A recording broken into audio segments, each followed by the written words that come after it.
Uh, if I give a little bit of background as to my own work that may be connected into what you're saying, is I've been developing a holistic business thinking system that's values based for the last 30 years. And it's meant to be an operating system that can run any enterprise. And with it are tools to help people communicate. And so I've been working on a conceptual thinking system that can be used to sort of take your knowledge and put it into a mapping and, in the future, software system that can take your vision and idea and sort of encode it in these tools that then can be shared with other people. So it's basically a franchising system. It's a way of systematizing your knowledge. And here I'm just going to show you one thing in it, okay? Okay. Can you see that? Yeah, I see that wheel. It's called a Time Translator, and one of the things I heard from your talk was that you wanted to synchronize dreams, and it kind of came to me that if you see, I don't know if you see this, but can you see my cursor? No, I only see the image of sort of like a mandala type design with something looks like a black hole or something at the center, and Yeah. energy is spurting out. It looks like a roulette kind of a wheel. Yeah, it looks like a mandala of some sort with purple edges and then green and red towards the center, and other violets, various circles. So the outside is the zodiac. So if you're into astrology or anything, you can put the cycles of the planets on there. The next wheel in is the year, where you have 13 moons. The next wheel in is the lunar month. And then the next wheel in is the daily cycle. So those four on the outside are your day, your month, your moon, your year, and your lifetime. And then the yellow is a connection to the Mayan calendar. Do you know Jose Arguez's work at all? Yes, I do. Yes, not an expert on it, but I'm familiar. Yeah. So within his interpretation of the Mayan calendar, there's 20 glyphs or energy signatures, and I think the Mayan elders have a different viewpoint than Jose Arguez, but I was very impressed with his own work when I read his books and looked to integrate some of the teachings, because the galactic time cycles seem to be what we need to connect into, and the Mayans, that was their work. And so the yellow circle is those 20 energy signatures, and then the pink is your hour, and the orange is minutes, and then the red is the present moment, and then that energy surge you saw was a 90-degree angle to it, but that is timelessness and where we can have levels of consciousness. So it's putting together cycles of time with levels of consciousness and giving the mind a reference point to do so. So what I'm looking for are people who are visionaries or originators or artists or people who want to use a new operating system to bring forth whatever it is they are, and then we can all learn from the knowledge shared because we're using the same reference point of having the same operating system, one that's in alignment with galactic time. Yeah, I agree with that. Yes, that's exactly, cultures that are earth-based, such as the Maya. I have a friend who is a Mayan uh, interpreter. He travels, or he's been traveling around for a long time. He recently wrote a book. I'll send you the information. His name is Jose Federico Munoz, and yeah, he's been doing this since he was a little kid. And so, yeah, the cycles of time are very important.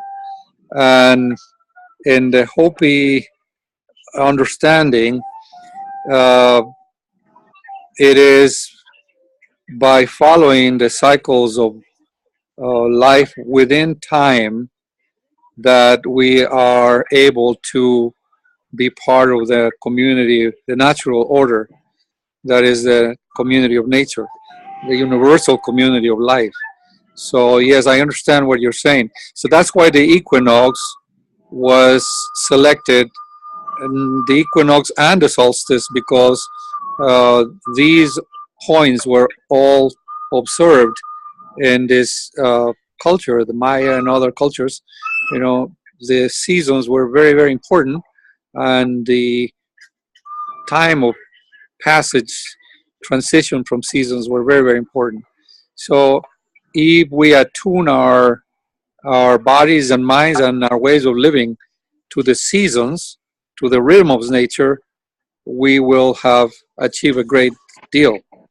And just contemplating the fact that equinoxes occur uh, might be enough for people to realize that, wow, there is something greater than what we invent, and that is that cosmic reality, when, like you say, the cycle of time, cosmic time, and time being the basis for actually being the this civilization, I think, is more spatial oriented, you know, more material, energy, matter oriented, whereas other cultures are more grounded in the notion of time.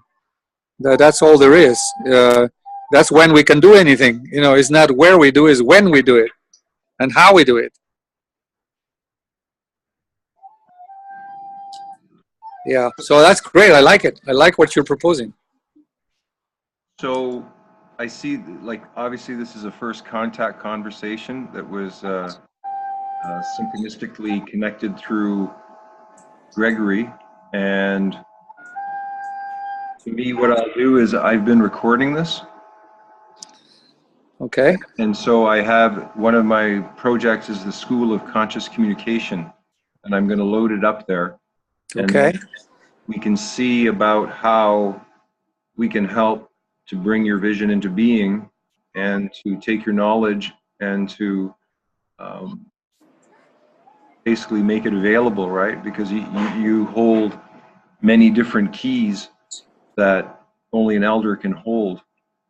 And what I would like to do through the school and through my own work is to support those that are doing good work for the planet, and especially those that don't get the ordinary support from government or corporations because they're just not in the same thinking space. And what I've seen in my life is that if you are thinking different than those, you don't get the support, and most of the money is held by the financial institutions and governments and corporations, and they only support that supports them. Yep. Yep. That's it. That's why I decided to retire from being a teacher, because I realized I was basically being a trainer of slaves. You know, it was here's a system that is designed to develop workers, consumers, taxpayers. That's it. The humanity of people is not considered as having much value, really. Um, so there is no support for the students and their families who are. I worked in a school where poverty was high, and they expect the kids to be miracles and teachers to be miracle workers and just learn because the school demands it, not considering their home situations, their community situation, or poverty. And so I decided, no, this is not working out. And one of the aspects of the work I'm proposing is that if we can develop learning centers all over the world, uh, uh, modeling it online, and then developing the funding to help people establish on the ground centers. The virtual model online will be only a model of kind of a universal design of universal needs, and then everyone can adapt that to their personal, local community needs and culture. And so that's one of the goals, is to create that network of learning centers all over the planet. Like if McDonald's can franchise burgers, why not franchise education that is free and that is supported by the sale of products and services that are organic, fair traded, blah blah blah blah blah, etc. Which there are many of those now, and so I believe that if enough people are committed to do this work, uh, life will provide.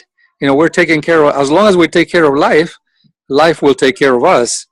If there is such thing as consciousness, and life or consciousness are one, then we are working for life, and life will work with us to realize these visions. So that's my premise.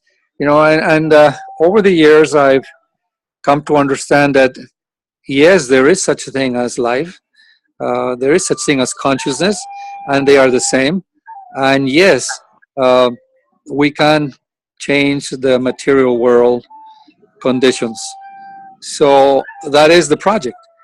And when you say that it is my vision, I like to say it's not my vision. It is what the earth wants. This is what the Hopi elders taught, and this is what I learned from them, that, it's not what we want. It's what the earth wants. It's what the universe wants. It's what nature wants. Because that is the community, that is the intelligence that has created our DNA and our body systems, everything, the universe.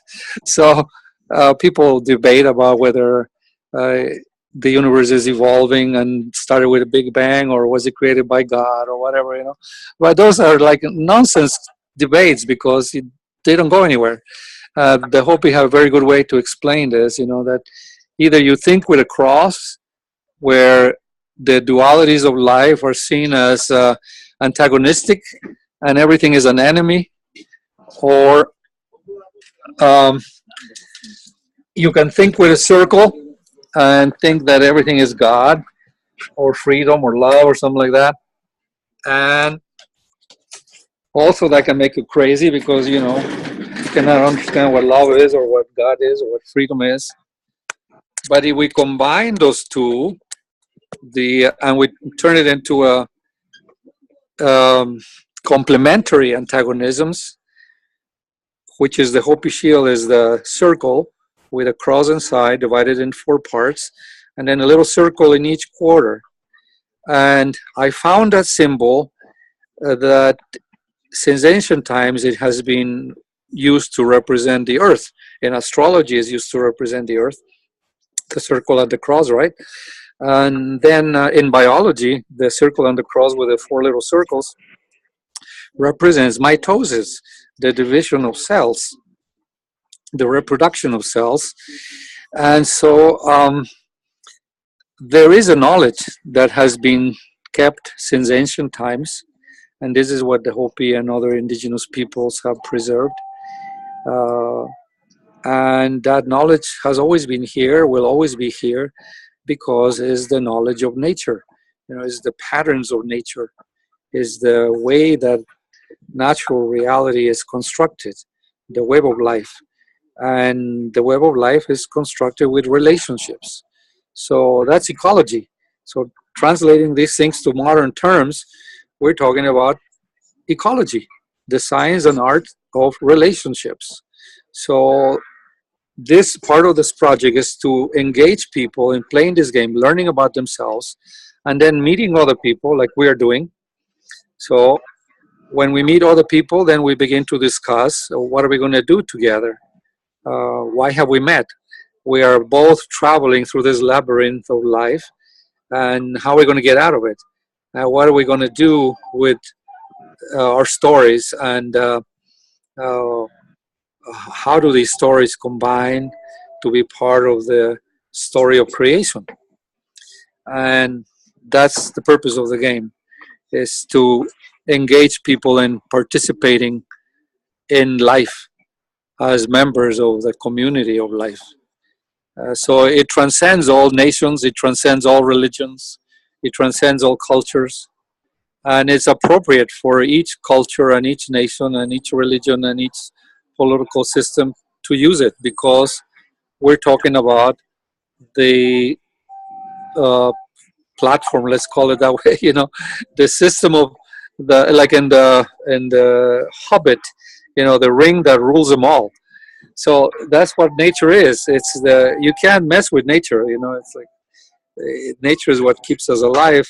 If we mess with nature, we're destroying ourselves. So regardless of political or religious points of view, people should be able to understand that, even if they're not really stupid or fanatics or whatever, that prevents them from understanding this simple concept. I think our time is coming to an end, and I would like to thank you for sharing your wisdom and your knowledge. And I'm honored to meet you, and I look forward to seeing what the next step is between us. Yes, I would like to. I'm very interested in what you've described. That's exactly what we need. We need some sort of platform. We need some sort of system that will allow people to merge their ideas to create products. I'm looking for people who are savvy and creative and dedicated in media. We could do all kinds of documentaries and media work and movies and all sorts of things, apps and so on. And so, yeah, I want to see a team come about, a team of people who want to collaborate to make these things happen more quickly and for more people. There are many people trying to do similar projects, and I have found that it's difficult to work with them because they all seem to want to be the boss. I'm not interested in being the boss. There's only one boss, and that's life.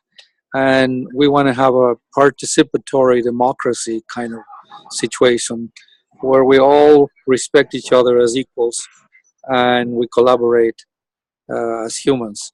And none of this stuff that, like the saying, there's too many chiefs and not enough Indians. So that's what I'm hoping to do. I'm very happy to meet you as well. I'm very grateful to meet you. Okay. And hopefully we can collaborate. Until we meet again, have a great day, and we will be in touch soon. And I'm going to put this up on the net and send it to you. So okay, share send me a link. Let me know more about what you're doing. I'm very curious and interested. Okay. Thank you.